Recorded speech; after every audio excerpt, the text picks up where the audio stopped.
Hi, my name is Mohammed Jabber, and my topic today is the legalizing of drugs. Now, legalizing drugs should be a heavily considered option in our society today. Why? Because I think it would have a positive impact on the economy and lower the number of inmates across the country. Now, if we look at history, it'll show us that the prohibition of drugs will not cut down on the number of people who abuse it. Therefore, legalizing it would actually give law enforcement the opportunity to tackle real crimes like murder, rape, and violent crimes. Now, whether you're for or against legalizing drugs, just look at the facts that I'll present to you today, and then you can be the judge. First, let me discuss the prohibition era of alcohol and how legalizing it will affect us. Second, I'll discuss how the legalization of cocaine and heroin would benefit us. And finally, I'll discuss the fact that most Americans want to know the truth about drugs and expect public policy to be based on facts and not myths. So let's examine the alcohol prohibition era as an example. Alcohol was constantly sold and used, but people were doing it illegally.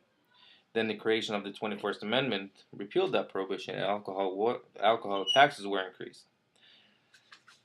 Now, if the government were to use the same formula on drugs, I believe we would have the same result. Once taxes are applied to the sale of drugs, revenues would increase dramatically. I think it's common sense. The same companies that manufacture over-the-counter and prescription drugs can bear the responsibility of regulation of the illegal drugs. Now, by legalizing the drugs, states and local governments would have some $25.7 billion a year in time and manpower toward enforcement of current drugs and jail costs. Now, on a federal level cost, this could be cut by as much as $15.6 billion a year.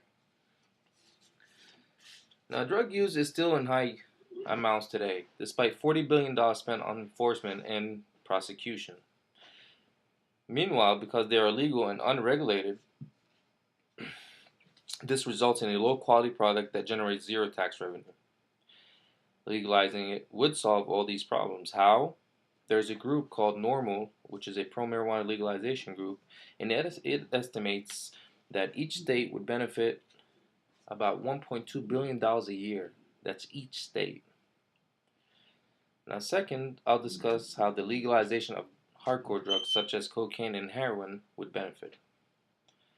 Alan Derwich, in his perspective, argues in his book called The Case for Medicalizing Heroin, mentions the fact that today's addicts are regardless of the risk acquiring a fix.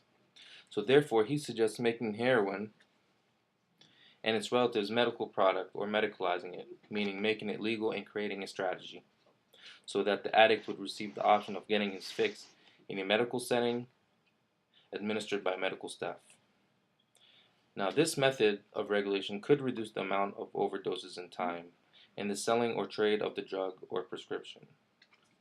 In Switzerland, the medicalization of heroin led to fewer new users. The researchers analyzed over 13 years, analyzed from more than 7,250 heroin addicts in Zurich, the patients from 21 institutions and 309 physicians in private practice enrolled for the substitution treatment with methadone from 1991 to 2002. So they discovered that heroin use, which started with about 80 new users in 1975, increased to 850 in 1990, and then declined to 150 in 2002, just for medicalizing the heroin. Now that we've learned about the benefits of legalizing hardcore drugs, I'll discuss the fact that most Americans want to know the truth about drugs and expect public policy to be based on facts and not myths. Now, one of the most common myths is that marijuana is a gateway drug. Now, numerous studies have actually shown that the majority of those who use marijuana do not in fact progress to harder drugs. Since most of those who use the hard drugs at one time also use marijuana, the fact is that about 76 million people have tried pot at least once, but only about 8 million have ever tried cocaine or heroin. Now, if pot led to the harder drugs, then you would have about 76 million who have tried the harder drugs. Some studies have shown that the two drugs that most often precede marijuana are tobacco and alcohol. So, if anything, these are your gateway drugs. Now, another myth is if drugs were legalized, there would be an explosion of drug use. This is probably the most common cited reason against legalization. Studies of states that have decriminalized certain drugs show no huge upsurge in drug use. Some countries that have reduced penalties or legalized certain drugs show no increase in usage.